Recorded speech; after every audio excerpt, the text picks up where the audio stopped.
Welcome, curious minds, to the deep dive. Today, we're plunging into a really remarkable corner of organic chemistry. It's one that, believe it or not, started with chemical warfare, but actually ended up saving lives. It's pretty wild when you think about it. Yeah, think about this. The origins of modern chemotherapy. You know, where chemicals treat cancer, they can actually be traced back to sulfur mustard from World War I. A truly horrific chemical weapon. Exactly. But later it was modified, changed, and used to attack tumors. That basically sparked the whole field. And right at the heart of that transformation, Substitution reaction. the very substitution reactions we're about to unpack today. It's such a powerful reminder, isn't it? How understanding fundamental chemistry can lead to these, well, incredibly profound applications. So in this deep dive, we're getting into Chapter 7 of David Klein's Organic Chemistry, the third edition. We're focusing on alkyl halides. Right. And their key roles in, what were they again? Nucleophilic substitution and elimination reactions. Yeah. SN1, SN2, E1, E2, the big four. Okay. So our mission for you, listening in, is to go beyond just, definitions. We want you to really grasp the mechanisms, predict the outcomes. And understand why one reaction pathway might win out over another. It's all about the logic. Exactly. And you'll see how these concepts, they might seem a bit abstract on paper, but they're absolutely foundational. Foundational to everything from designing new drugs to powering medical diagnostics. So let's start the journey. Okay, let's do it. Our journey starts with the main players. Yeah. Alkyl halides. Right. So what are they? Simply put, they're compounds where you have a halogen, chlorine, bromine, iodine. The usual suspects. Yeah, attached directly to an sp3 hybridized carbon atom. Think of that carbon as just part of a regular alkane chain, not involved in double or triple bonds. That's key. Got it. sp3 carbon. And within these molecules, there are specific positions we need to know. Yes, landmarks, basically. The alpha position, that's the carbon directly bonded to the halogen. Okay, alpha's right next door. And then the carbons next to the alpha position, those are the beta position. Alpha, then beta. Makes sense. And we also classify these alkyl halides. You'll hear terms like primary, 1 degree, secondary, 2 degrees, or tertiary, 3 degrees.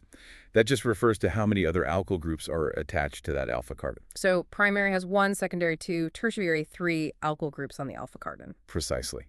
And that classification turns out to be really, really important for predicting reactions. Okay. Now, that halogen atom, it's not just sitting there, right? It gives the molecule special properties. Oh, definitely. 2 critical abilities, really. First, it's highly electronegative. Meaning it pulls electrons towards itself? Exactly. It pulls electron density away from that alpha carbon through induction. This makes the alpha carbon partially positive. We call it electrophilic. So it's electron poor, like a target? Pretty much. It's like a hot spot that's ready for attack by something electron-rich and nucleophile. If you looked at an electrostatic potential map, that alpha carbon would show up as blue, meaning low electron density. Okay, so it's an inviting target. What's the second superpower? The halogen can leave. It acts as a leaving group. This is crucial. Absolutely crucial. But, and this is a big but, not all atoms leave equally well. A good leaving group is one that's stable and, happy on its own once it departs with that electron pair. Stable after leaving, so what makes it stable? Generally, it's about being the conjugate base of a strong acid. Think about it.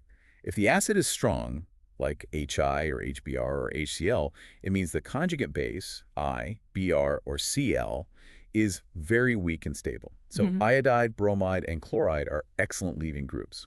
Okay, strong acid means stable conjugate base, means good leaving group. So iodide must be the best of the halides then, since HI is the strongest acid of those 3. You got it. Yeah. Iodide, I, is generally considered the best leaving group among the common halides.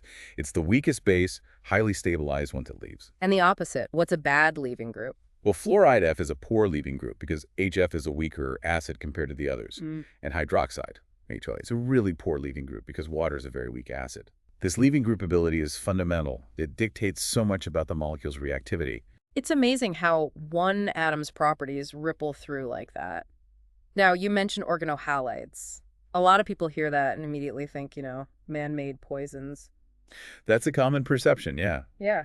And sure, some synthetic ones have caused problems. DDT, for instance. The insecticide. Right. Initially, it was hailed, saved countless lives from malaria by killing mosquitoes.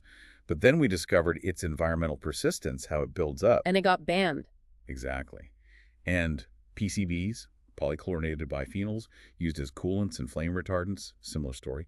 Harmful environmental accumulation. But it's not the whole picture, is it? Many organohalides are actually natural. Oh, absolutely. This is often overlooked. Take methyl chloride. It's actually the most abundant organohalide in the atmosphere. Really? Where does it come from? Naturally produced by evergreen trees, marine organisms. Some marine life even uses organohalides for defense, so they're definitely not all man-made villains. That's fascinating. And on the flip side, some synthetic ones are incredibly beneficial. Medical marvels, even. For sure. Think about drugs like fluoxetine, that's Prozac, the antidepressant, Uh-huh. or chlorpheniramine, a common antihistamine. Mm. They contain halogens. And wasn't there that story about the artificial sweetener, sucralose, Splenda? That has chlorine atoms, right? It does, 3 of them. Oh. And yes, the discovery story is legendary. Yeah. Apparently back in 1976, a graduate student. Misheard instructions? Yeah. He supposedly misunderstood a direction to test a chlorinated sugar compound and thought his supervisor said, taste it. No way. He reported it was intensely sweet and, well, the rest is history. A classic happy accident in chemistry. Wow. Okay, so beyond these direct uses, what's their bigger role for chemists doing synthesis? Oh, they're absolutely vital. For synthetic chemists, alkyl halides are like foundational building blocks. They're synthetic powerhouses.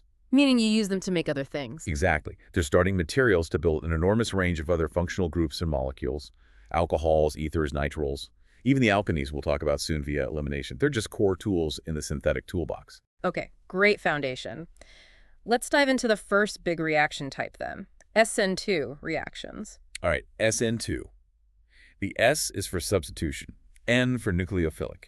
And the 2, what does that tell us? The 2 means it's bimolecular. Okay, bimolecular. In terms of kinetics, what does that mean practically? It means the rate of the reaction depends on the concentration of both the alkyl halide and the nucleophile. Both reactants matter for the speed. Right. If you double the concentration of the alkyl halide, the rate doubles.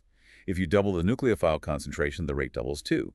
Rate equals K times alkyl halide times nucleophile. And why is that? What's happening mechanistically? It's because it's a concerted process. Concerted, meaning all at once? Exactly. The nucleophile attacks the alpha carbon at the same time as the leaving group, the halogen, departs. It's one single synchronized step. No intermediates are formed along the way. A simultaneous attack and departure, like a carefully choreographed dance move. Kind of, yeah. And this synchronized dance leads to something really interesting stereochemically. Ah, the 3D arrangement. What happens? If that alpha carbon happens to be a chiral center, meaning it's attached to 4 different groups, Right. Non-superimposable mirror image possible. then an SN2 reaction always leads to inversion of configuration. Inversion, like turning inside out. Precisely. The classic analogy is an umbrella flipping inside out in a strong gust of wind. The stereochemistry gets flipped. Why? Why does the nucleophile have to attack from the back opposite the leaving group? Why not the front? Well, partly it's simple. Crowding the leaving group with its electrons is physically blocking the front side. Okay, makes sense. But there's a more fundamental reason rooted in molecular orbital theory.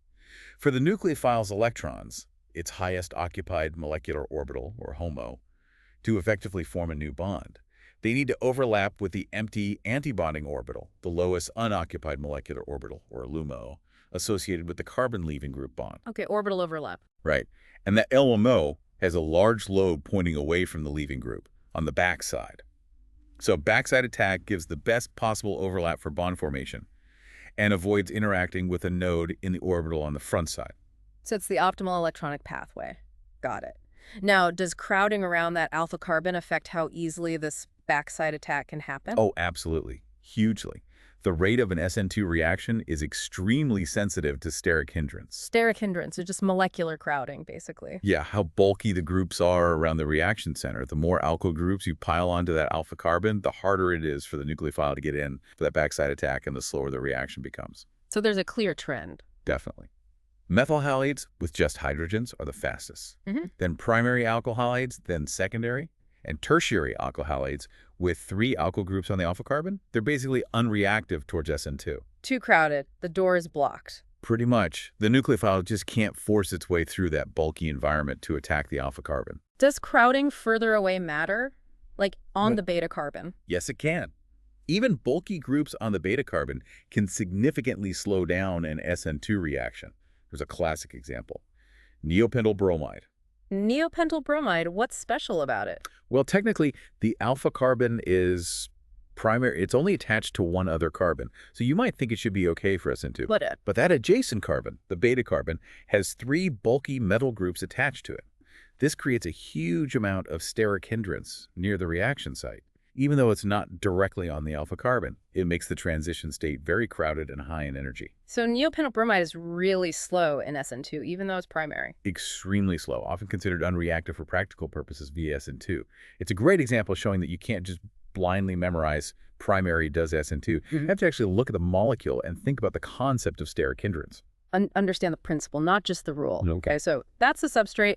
What about the other players, the nucleophile and the solvent? How do they influence SN2? Both are critical. Let's start with the nucleophile. Nucleophilicity is basically a measure of how fast a nucleophile attacks an electrophile. It's a kinetic term. And you generally want a strong one for SN2. Yes, for an efficient SN2 reaction, you typically need a reasonably strong nucleophile. What makes a nucleophile strong? Several factors play a role. Negative charge usually helps, like hydroxide, HO, is a stronger nucleophile than water, H2O. That makes sense. More electron-rich. But maybe even more important sometimes is polarizability. Polarizability. What's that? It's how easily the electron cloud of an atom or ion can be distorted. Larger atoms, especially those further down the periodic table like sulfur or iodine, have more diffuse, squishier electron clouds. This means they can start forming a bond from further away and handle the partial bond in the transition state better. So larger, more polarizable atoms often make better nucleophiles, especially in paradic solvents. Think iodide or hydrosulfide, HS. Interesting. So charge isn't everything. Now the solvent. This seems like a really big deal for SN2. You hear about reactions being way faster in certain solvents. It's a massive deal. Yeah. The choice of solvent can change the rate of an SN2 reaction by factors of millions. Millions. Wow. Okay, so what's the key difference? Parodic versus aprotic. Exactly. SN2 reactions are generally much, much faster in polar aprotic solvents compared to polar aprotic solvents. Okay, remind me again. Parodic solvents are like? Like water, H2O, methanol, CH3OH, ethanol, ETOH. They have hydrogens bonded to electronegative atoms like oxygen or nitrogen, so they can hydrogen bond. Right. Anaprotic. Polar aprotic solvents are things like DMSO, dimethyl sulfoxide, DMF with dimethylformamide, or acetonitrile, CH3CN. They're polar, they have dipole moments, but they lack those OH or NH bonds needed for hydrogen bonding. So why does lacking hydrogen bonding make SN2 faster? It seems counterintuitive somehow. Okay, think about what parodic solvents do. They're great at solvating both cations and anions using those hydrogen bonds. They form a tight cage of solvent molecules around ions. Okay, they stabilize ions. Yes, especially anions, like our nucleophile. They surround the negatively charged nucleophile with positively polarized hydrogens, stabilizing it, lowering its energy. Which sounds good. But for SN2, we want the nucleophile to be high energy, highly reactive. Polar aprotic solvents, on the other hand, are good at solvating anigations, but they can't really hydrogen bond to stabilize anions effectively. So the anion is less stabilized. Exactly. The nucleophilic anion is left relatively naked and unsolvated. It's higher in energy, much more reactive and ready to attack. This dramatically lowers the activation energy for the SN2 process. Lower activation energy means faster reaction. Got it. So the solvent essentially unleashes the nucleophile in aprotic conditions. That's a great way to put it. Consider the fluoride ion, F. In a proprotic solvent like water, it's so tightly hydrogen bonded that it's actually a pretty weak nucleophile. Put it in a polar aprotic solvent where it's naked and its nucleophilicity skyrockets. It becomes incredibly reactive. Wow, that really highlights the solvent effect. Now, these SN2 reactions, they're not just lab curiosities, right? They happen in biology, too. Oh, constantly. SN2 reactions are absolutely vital in biological systems, especially for processes involving methylation. Methylation adding a methyl group, CH3. Precisely. Your body needs to transfer methyl groups all the time. It uses a complex molecule called SAM, S-adenosylmethionine. SAM, what does it do? Think of SAM as nature's version of methyl iodide. It has a methyl group attached to a sulfur atom, which itself is part of a larger structure that makes it an incredibly good leaving group. So it's set up perfectly for SN2. Perfectly. A nucleophile in a biological molecule, like an amine or an oxygen, can attack that methyl group via SN2 and the large, stable leaving group departs. It's crucial in synthesizing loads of important molecules, like adrenaline, for instance. Adrenaline synthesis involves SN2. Yep. The final step is the methylation of noradrenaline to form adrenaline, using SAM as the methyl source. It's SN2 in action right there in your body. Amazing. And this brings us back, in a way, to our opening story. The drug design aspect. You mentioned chlorambucil, the chemotherapy drug. That was rationally designed based on these principles, wasn't it? It's a fantastic example of rational drug design, truly a masterclass in applying SN2 principles. Remember sulfur mustard, the WWI agent? Yeah, nasty stuff. It cross-links DNA. Right. It's a potent alkylating agent. It has two chlorotho groups. One end can react with a nucleophilic site on DNA, say a nitrogen on guanine, via an intramolecular SN2-like reaction, forming a reactive intermediate, which then does an intermolecular SN2 with another DNA base. This cross-links the DNA strands, preventing replication and killing the cell. Okay. Effective, but highly toxic. So the goal was to make it safer, but keep the DNA damaging ability. Exactly. The first step was developing nitrogen mustards, replacing the sulfur with nitrogen, like in mechlorethamine. It was still highly reactive, maybe a bit less toxic, but it reacted too readily with water in the body before it could even reach the target DNA. So step 1, reduce reactivity with water. They cleverly replaced one of the methyl groups on the nitrogen with an aryl group, a benzene ring. How does that help? The lone pair electrons on the nitrogen, which are needed to initiate the first SN2-like step, get delocalized into the benzene ring through resonance. This makes the nitrogen less nucleophilic, less pushy, slowing down that initial activation step and reducing its reaction with water. Smart. Less reactive, more likely to reach the target. But then, a new problem. Always. That aryl group made the molecule much less water-soluble. You couldn't easily administer it intravenously anymore. Ah, the classic drug design trade-off. Solubility versus activity. Precisely. So next step, they tried adding a carboxylate group, COO, to the aryl ring to improve water solubility. Did that work? It made it soluble, yes, but it caused another problem. The carboxylate group pulled even more electron density away, making the nitrogen's lone pair too delocalized, too unreactive. It basically stopped being an effective anti-tumor agent. Oh, man. So what was the final breakthrough? How did they get solubility and the right reactivity? The elegant solution was to insert methylene spacers, just simple CH2 groups, between the carboxylate group and the aryl ring. How did that help? Those CH2 groups acted like insulators. They broke the direct resonance conjugation between the carboxylate and the nitrogen atom attached to the ring. So the nitrogen's lone pair remains sufficiently available to participate in the necessary DNA alkylation reactions. Ah, keeping the activity. While the carboxylate group, now spatially separated but still present, provided the needed water solubility. Brilliant. That led to chlorambucil. Yeah. It's just a perfect illustration of how chemists use these fundamental principles, SN2 reactivity, resonance, solubility, to iteratively design and refine a molecule to solve a complex medical problem. Truly amazing. Okay, let's shift gears now. We've covered substitution. What about the other major pathway for alkyl halides, elimination, specifically E2 reactions? Right, E2, bimolecular elimination. If SN2 is about replacing the halogen, E2 is about removing the halogen and a hydrogen from an adjacent carbon to form a double bond. Building an alkene. It's exactly. Strategically building a double bond. And like SN2, the 2 means it's bimolecular. Correct. It's also a second-order reaction. The rate depends on both the alkyl halide concentration and the concentration of the base being used. Okay, so both matter.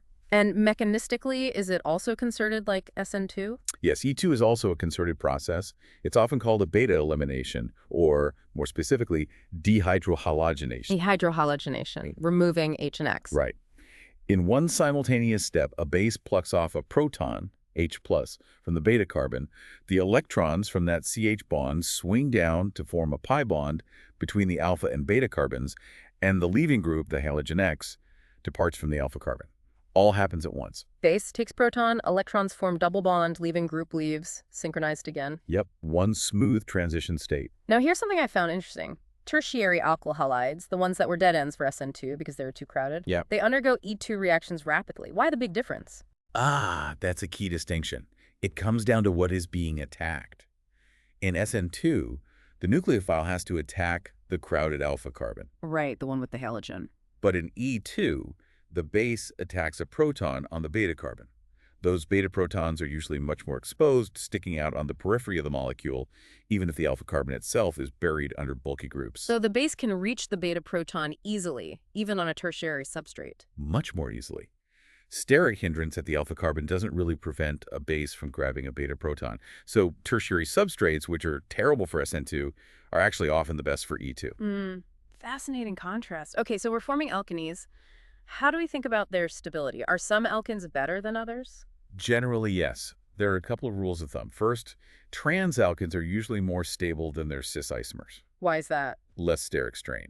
In a cis alkene, the two larger alkyl groups on either side of the double bond are kind of bumping into each other. And the trans isomer, they're pointing away from each other, which is a lower energy arrangement. Okay, trans over cis for stability. What else? The degree of substitution.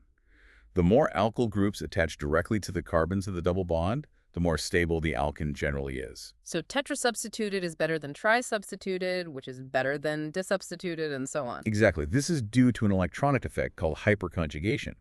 Those adjacent alkyl groups can donate a tiny bit of electron density into the pi system of the double bond, which stabilizes it. More groups, more stabilization. Got it. More substituted equals more stable. Now, what about alkenes inside rings, like cyclobutene or cyclohexene? Can you have a trans double bond in a small ring? Good question. No, not really in small rings. Try to force a trans double bond into a ring with fewer than, say, 7 or 8 carbons introduces way too much ring strain. The geometry is just wrong. Too twisted. Yeah, and this leads to something called Brett's rule, which is particularly important for bicyclic systems molecules with 2 fused rings. Brett's rule, what does it say? It essentially states that you cannot have a double bond involving a bridgehead carbon in a small bicyclic system if it would require putting a trans double bond into one of the rings. Bridgehead carbon. That's where the rings join. Right.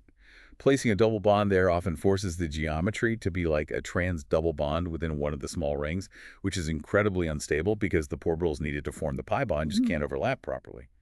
Brett-Supple's rule basically says, don't try to put a double bond at a bridgehead in a small bicyclic system. Okay, structural constraint. Now, back to forming these alkenes with E2. Often there's more than one possible beta proton the base could grab, right? Leading to different alkene products. Absolutely. And this is where regioselectivity comes into play. Which region, which bond forms. So how do we predict which alkane will be the major product? Generally, the reaction favors the formation of the more stable alkene, which, as we just said, is usually the more substituted alkene. This is known as Zaitsev's rule. Zaitsev product, more substituted alkene, usually major. Correct. That's the typical outcome, with small, strong bases like hydroxide or ethoxide. I sense there's a twist. Can chemists control this? Can we force the less substituted alkene to form? Yes, we can. This is a neat trick. If you use a sterically hindered base, a really bulky base, like potassium tert butoxide, KOT-bu, Big and bulky. that bulky base has a hard time reaching the more sterically hindered internal beta protons that would lead to the Zaitsev product. It finds it much easier to pluck off a less hindered proton on a methyl group or primary carbon, even though that leads to the less stable alkene. So the bulky base takes the easy-to-reach proton. Exactly, and this forms the less substituted alkene, which we call the Hofmann product. So by choosing your base small or bulky, you can often control whether you get the Zaitsev or the Hofmann alkene as the major product. It's a powerful synthetic tool. Very cool. Control the outcome by picking the right tool. Okay, that's regioselectivity. What about stereoselectivity? Cis versus trans. Right. If the elimination can form either a cis or a trans alkene, it's typically stereoselective for the more stable trans isomer, as we discussed earlier. Usually favors trans, but what if there's only one beta proton available on a particular carbon? Now that's where it gets even more specific. If the beta carbon has only one proton, the E2 reaction becomes stereospecific. Stereospecific, meaning only one specific stereoisomer is formed. Exactly. The stereochemistry of the starting material dictates the stereochemistry of the product alkene precisely. And this happens because of a strict geometric requirement in the E2 transition state. What's the requirement? The beta proton being removed and the leaving group on the alpha carbon must be antiparaplanar to each other. Antiparaplanar, meaning? Opposite sides of the developing double bond and lying in roughly the same plane, paraplanar. So 180 degrees apart, dihedral angle. Why this specific alignment? It allows for the optimal overlap of the orbitals involved. The CH sigma bond breaking, the CX sigma bond breaking, and the p orbitals forming the new pi bond. It's the lowest energy pathway for the concerted process. Like lining everything up perfectly for the electron flow? Precisely. And this antiparaplanar requirement has really significant consequences, especially when you look at reactions on cyclohexane rings. Chair conformations. How does it play out there? On a cyclohexane chair, for an E2 elimination to occur, both the leaving group on the alpha carbon and the proton on the beta carbon must be in axial positions. Both have to be axial. Why? Because only when they are both axial are they antiparaplanar to each other. An axial group on one carbon is antiparaplanar to an axial group on the adjacent carbon. If the leaving group is axial, but there's no axial proton on an adjacent beta carbon, maybe the only beta proton is equatorial, then E2 can't happen from that conformation. So the molecule might have to flip its conformation, or if it can't put both groups axial, the reaction just won't work. Exactly. Conformation dictates reactivity here. There are classic examples like methyl chloride versus neomethyl chloride isomers that differ only in the orientation of the chlorine. One undergoes E2 much, much faster than the other, purely because of its ability to adopt a conformation with an axial chlorine and an axial beta hydrogen. Wow, that's incredibly specific. Geometry is everything for E2. Okay, so we've done SN2 and E2, the concerted bimolecular pathways. What happens under different conditions? Let's get into SN1 and E1 reactions, the stepwise journey. Right, the unimolecular pathways. These typically come into play under different conditions, usually when you have substrates that can form relatively stable carbocations, like tertiary allylic or benzylic halides, Yeah. and you're using weak nucleophiles and weak bases. Weak nucleophiles and bases, like the solvent, maybe? Often, yes. Reactions where the solvent acts as both a nucleophile and/or base are called solvolysis. Common examples are using water or alcohols like ethanol. And the key difference is the kinetics, right? Unimolecular. Exactly. The rate of SN1 and E1 reactions depends only on the concentration of the alkyl halide. It's first-order kinetics. Rate equals K times alkyl halide. The nucleophile base concentration doesn't appear in the rate law. So that tells us the nucleophile base isn't involved in the slow step. What is the slow step? The slow step, the rate-determining step for both SN1 and E1, is the same. The loss of the leaving group to form a carbocation intermediate. Ah, so it's not concerted. Step 1, leaving group leaves, forms a carbocation. Correct. This step is inherently slow because you're breaking a bond and forming charged species. That's why it dictates the overall rate. Okay, so once that carbocation intermediate forms, then what happens? How do SN1 and E1 diverge? Good question. That carbocation is electron deficient and highly reactive. It can then react in one of two ways in a second, usually faster step. Option 1. Option 1 is SN1. The carbocation gets attacked by a nucleophile, often the solvent. The nucleophile adds to the carbocation, forming the substitution product. You might need a final quick proton transfer step if the nucleophile was neutral, like water or alcohol. Okay, carbocation plus nucleophile axial substitution, SN1. Option 2. Option 2 is E1. Instead of attacking the carbocation, a base, again, often the solvent, plucks up a proton from a beta carbon adjacent to the carbocation center. The electrons from that CH bond swing down to form a double bond, giving the elimination product an alkene. Carbocation loses beta proton, elimination, E1. Exactly. And because both pathways proceed through the same carbocation intermediate, SN1 and E1 reactions almost always compete with each other. You typically get a mixture of substitution and elimination products under these conditions. Okay, so you form the carbocation first, then it can either get captured by a nucleophile, SN1, or lose a proton, E1. Makes sense they'd compete. Now, carbocations, aren't they known for rearranging sometimes? Oh, absolutely. That's a huge factor with SN1 and E1. Carbocations are notorious for rearranging if doing so can lead to a more stable carbocation. More stable meaning more substituted. Usually, yes. Tertiary carbocations are more stable than secondary, which are much more stable than primary. So if a secondary carbocation forms initially, and there's a hydrogen or a methyl group on an adjacent carbon that can shift over. It might move. It often will. You can get hydride shifts where an H atom moves with its electron pair. Yeah. Or methyl shifts where CH3 group moves with its pair. This rearrangement happens before the final SN1 or E1 step, leading to products with a different carbon skeleton than the starting material. So you have to watch out for rearrangements. Does this explain that weird neopentyl bromide case we talked about earlier? It was primary, bad for SN2. Ah, yes. Neopentyl systems are classic examples. If you try to do SN1E1 with neopentyl bromide, you might expect it to be very slow because forming a primary carbocation is highly unfavorable. But what actually happens is often described as a concerted ionization and methyl shift. As the bromine leaves, a methyl group from the adjacent quaternary carbon shifts over simultaneously, directly forming a stable tertiary carbocation, bypassing the unstable primary one altogether. Then that tertiary carbocation reacts via SN1E1. Wow, so it rearranges as the leaving group leaves. Clever. It avoids that high-energy primary intermediate. You definitely need to be on the lookout for potential rearrangements whenever carbocations are involved. Okay. How do solvents affect these unimolecular reactions? We saw polar protic was best for SN2. It's the complete opposite for SN1 and E1. Yeah. Polar protic solvents like water, methanol, ethanol are the ones that accelerate SN1 and E1 reactions. Protic solvents speed these ones up. Why? Because the rate-determining step involves forming ions, the carbocation, and the leaving group anion. Polar protic solvents are fantastic at stabilizing these charged species through hydrogen bonding and dipole interactions. Ah, so they stabilize the intermediates and also the transition state leading to them. Exactly. By stabilizing the transition state for carbocation formation, they lower the activation energy for that slow step, making the overall SN1-E1 process faster. More polar protic solvent, faster SN1-E1. Okay, opposite effect compared to SN2. Good to remember. What about stereochemistry? If the alpha carbon starts chiral, SN2 gave inversion. What does SN1 give? Stereochemistry in SN1.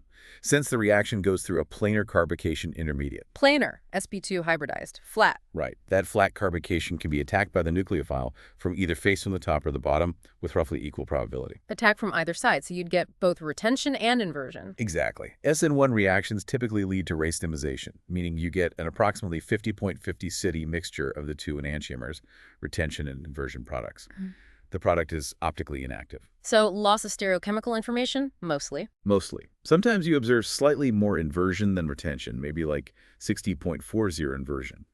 The explanation often involves intimate ion pairs, or solvent-separated ion pairs, where the leaving group hangs around near one face of the carbocation for a short time after leaving, slightly hindering attack from that side, but full racemization is the general expectation. Okay, inversion for SN2, racemization for SN1. Got it. Now, how do chemists actually prove these mechanisms? Like, how do they know E2 is concerted, but E1 is stepwise? That's where clever experiments come in, like using kinetic isotope effects. Isotope effects, Yeah. using heavier atoms. Yeah. Specifically, comparing the reaction rate when a crucial carbon-hydrogen CH bond is replaced with a carbon-deuterium CD bond. Deuterium is hydrogen's heavier isotope. Okay, CH versus CD, how does that tell you anything? Well, the CD bond is slightly stronger and harder to break than a CH bond. So if that specific CH bond is being broken in the rate-determining step of the reaction, It's a slow step. then replacing H with D will make that step significantly slower, and thus the overall reaction rate will decrease noticeably. This is called a primary kinetic isotope effect, and the rate ratio, KH/KD, is typically between 3 and 8. So a big slowdown means that CH bond breaks in the slow step. Exactly. Now apply this to elimination. In the E2 mechanism, the base removes the beta-CH proton simultaneously with leaving group departure in the single, concerted, rate-determining step. So E2 should show a big isotope effect. And it does. If you label the beta position with deuterium, E2 reactions show a significant primary isotope effect, KH/KD 3U8, confirming that the CHD bond is breaking in the rate-determining step. Okay. What about E1? Remember the E1 mechanism? Yeah. Step 1, the slow step, is just the leaving group leaving to form the carbocation. The beta-CH bond isn't broken until the second faster step when the base removes the proton. So the CH bond breaks after the rate-determining step. Right. Therefore, if you put deuterium at the beta position in an E1 reaction, you see no significant primary isotope effect. The KH/KD ratio is close to 1. Maybe 1.5, due to secondary effects. Wow. So the isotope effect directly probes whether that bond breaks in the slow step or not. Powerful proof. It's a really elegant way to distinguish between concerted and stepwise mechanisms like E2 and E1. Okay, fantastic. Yeah. We've covered the four main mechanisms, SN2, E2, SN1, E1. Now for the really challenging part, I think, putting it all together, how do you predict which reactions will actually happen when you mix an alkyl halide with a reagent? Because they often compete, right? They absolutely do compete, and predicting the outcome is often the trickiest part for students. But it's not random guesswork. There's a logical framework we can use. A strategy. Yes, a sort of three-step strategy. Step one. Step one is to analyze your reagent. You need to classify it based on its function. Is it a strong base, a weak base, a strong nucleophile, a weak nucleophile? Or maybe it's strong in both categories or weak in both. So 4 categories, basically. Can you give examples? Sure. Strong base. Strong nucleophile. These are typically small, negatively charged oxygen or nitrogen bases like hydroxide, HO, alkoxides, RO, or amide, NH2. Strong base, weak nucleophile. These are usually sterically hindered bases like potassium terbutoxide, KOTBU, or DBU-DBN. They're too bulky to be good nucleophiles, but great at removing protons. Weak base, strong nucleophile. These are things like halide ions, IBRCl, cyanide C and azide 3 acetalates, RS-HRS. They're not very basic, but attack electrophiles well. Weak base, weak nucleophile. This category is mainly neutral molecules like water, H2O, and alcohols, ROH. They don't do much unless forced, like in solvolysis. Okay, classifying the reagent is step 1. What's step 2? Step 2 is analyze your substrate. Look at the alkyl halide itself. Is the alpha carbon primary, 1 degree, secondary, 2 degrees, or tertiary, 3 degrees? Also note if there's significant beta branching, like in that neopentyl case. Substrate structure, 1 degree, 2 degrees, or 3 degrees. Okay, now you combine the information from step 1 and step 2. Based on the combination of reagent type and substrate type, you can start predicting the dominant mechanism. Ah, it's the pairing that matters. Can you give some quick examples? Sure. Primary 1 degree substrate. With a strong base-strong nucleophile, like HO, SN2 is usually heavily favored because primary is great for SN2 and E2 is slow. With a strong hindered base, like Kotabu, E2 becomes the major pathway. With just a strong nucleophile weak base, like I, it's almost exclusively SN2. With weak, like H2O, reactions are generally too slow to be useful unless activated somehow. Tertiary, 3 degrees substrate. Tertiary is terrible for SN2 due to sterics. So with any strong base, hindered or not, E2 dominates. With weak nucleophiles, weak bases, like ROH, solvolysis conditions, you get competition between SN1 and E1. Secondary 2 degrees substrate. This is the trickiest case because it's kind of in the middle. All 4 mechanisms are potentially possible. Strong bases favor E2. Strong nucleophiles, weak bases favor SN2. Weak conditions favor SN1, E1 competition. Secondary often gives mixtures. Okay, so primary leans SN2 unless you force E2. Tertiary leans E2 with strong base or SN1E1 with weak. Secondary is the messy middle ground. That's a pretty good summary. And then step 3. Step Step 3 is to consider the regiochemical and stereochemical outcomes based on the mechanisms you predicted. applying the rules we learned earlier. Exactly. If you predict E2, think about Zaitsev versus Hoffman, based on the base, Yeah. and the antiparaplanar requirement. If you predict SN2, remember inversion of configuration. If you predict SN1, expect racemization and watch for rearrangements. If you predict E1, expect the Zaitsev product, usually, and watch for rearrangements. So 1, reagent function. 2, substrate structure, predict mechanisms. 3, apply specific regioserial rules for that mechanism. That's the framework. It takes practice, but it provides a logical way to approach these prediction problems. Definitely seems like a useful roadmap. Now, does this whole framework apply only to alkyl halides? Or can other types of molecules undergo these reactions too? Good question. While we focus on alkyl halides, the same principles apply to other substrates that have a good leaving group attached to an sp3 carbon. Like what?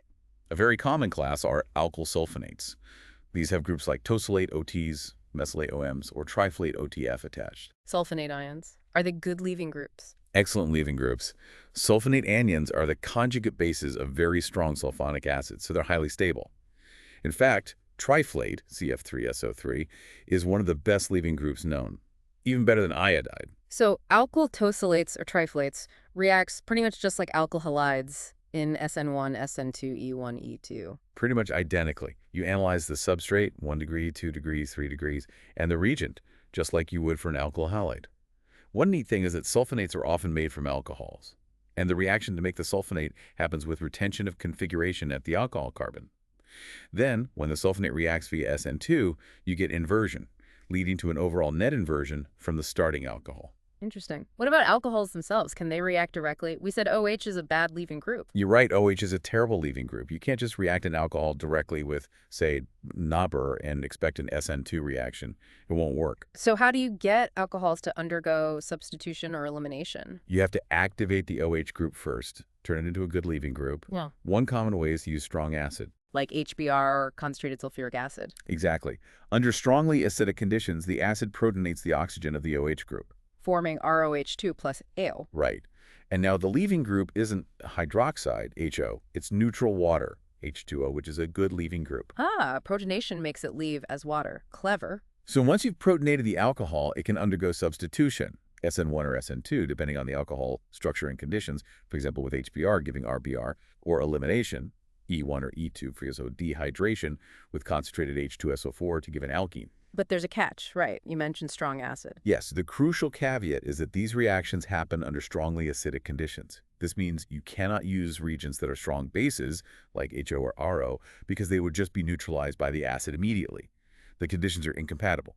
So you typically see SN1E1 favored for secondary tertiary alcohols and acid, or maybe SN2 for primary alcohols with HBr. Okay, so activate alcohols with acid, but remember, the conditions limit your reagent choices. Makes sense. Now, shifting perspective again. If you're a chemist trying to make a specific complex molecule, how do you plan a synthesis that might involve several of these steps? It seems daunting. It can be, but chemists have a powerful way of thinking about it called retrosynthetic analysis. Retrosynthesis, thinking backward. Exactly.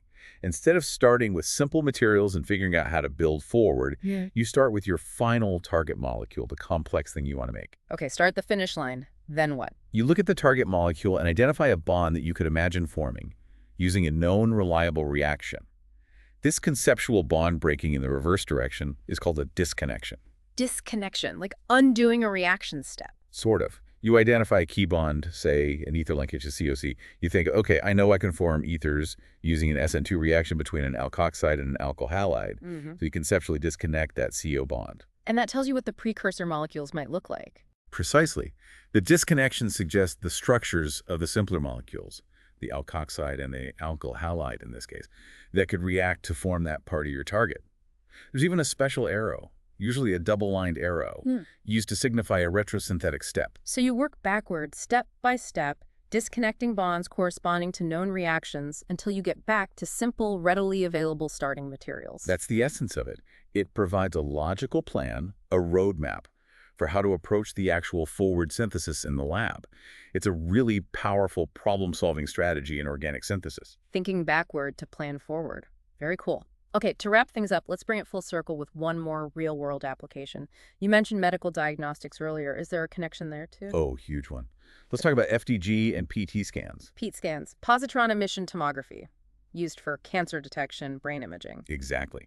And the key molecule used in many PT scans is FDG, which stands for 18F2-fluorodeoxyglucose. Okay, what is that? It's basically a glucose molecule where one of the hydroxyl groups, OH, has been replaced by a radioactive isotope of fluorine, chlorine-18, 18F. Radioactive fluorine. Why? Fluorine-18 is a positron emitter with a relatively short half-life, about 110 minutes.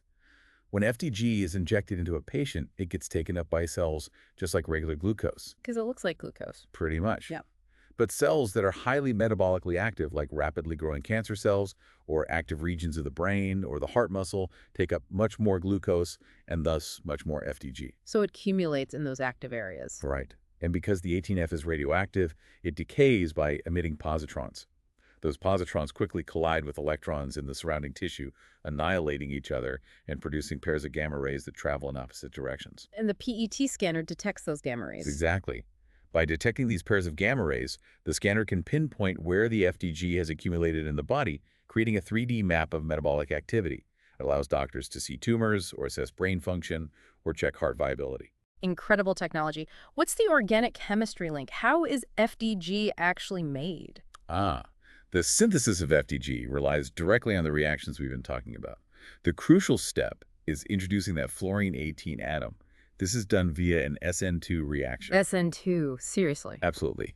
They start with a protected mannose derivative that has a good leaving group, usually a triflate ATF, at the position where the fluorine needs to go. Then they react it with the radioactive fluoride ion, 18F. Fluoride ion. That's usually a poor nucleophile in product solvents, right? It is. So to make this work efficiently and quickly, remember ATF has a short half-life. Yeah. They do a couple of clever things. First, they use a special additive called cryptofix, which is a type of crown ether. Cryptofix, what does that do? It essentially traps the canturion, like potassium, K+, that comes with the fluoride, effectively leaving the fluoride anion naked and much more nucleophilic, even without needing a product solvent sometimes. Enhances nucleophilicity and the solvent. They use a polar aprotic solvent, typically acetonitrile, just like we discussed, to maximize the rate of the SN2 reaction. Makes sense. And being SN2, it should proceed with inversion of configurations. Wow. And it does. They start with the mannose precursor, which has the leading group pointing one way, and the SN2 displacement by 18F leads to the glucose configuration with the fluorine pointing the other way in FDG. Wow. So SN2 reaction, enhanced nucleophilicity, polar aprotic solvent, inversion of configuration, it all comes together to make this vital diagnostic agent. Perfectly. It's a fantastic example showing that fundamental organic chemistry, specifically understanding and controlling SN2 reactions, is absolutely essential for modern medicine. What an incredible journey we've taken, from chemical warfare agents and insecticide controversies to rationally designed drugs and life-saving diagnostic tools like FDG, all powered by this nuanced world of alkyl halides, substitution, and elimination. It really covers a lot of ground. Yeah, so for everyone listening, hopefully you feel like you now have a much more powerful toolkit to predict and understand a huge range of organic reactions. It's not just about memorizing facts or rules. It's really about grasping the underlying logic, the sterics, the electronics, the solvent effects. Right, and applying that logic to new situations. Exactly. So here's maybe a final thought to leave you with. We've seen how chemists learn to control SN2 and E2, tuning reactivity and selectivity. How are these principles being pushed further today? Well, people are constantly using this deep understanding to design even more sophisticated molecules. Think about precision medicines that target only specific cancer cells by recognizing unique markers and delivering a payload via a carefully controlled reaction, minimizing side effects, or developing new catalysts that can perform these reactions with even greater efficiency and selectivity. So, manipulating reactions at the molecular level for targeted interventions, how much further can we actually push that? Knowing these fundamentals seems key. It really does. Understanding how and why these seemingly simple reactions work opens up so many possibilities for designing new materials, new medicines, new technologies. The potential feels enormous. A truly provocative thought. Well, thank you so much for joining us on this deep dive into organic chemistry's workhorses. Keep exploring, keep questioning, and definitely keep digging deeper.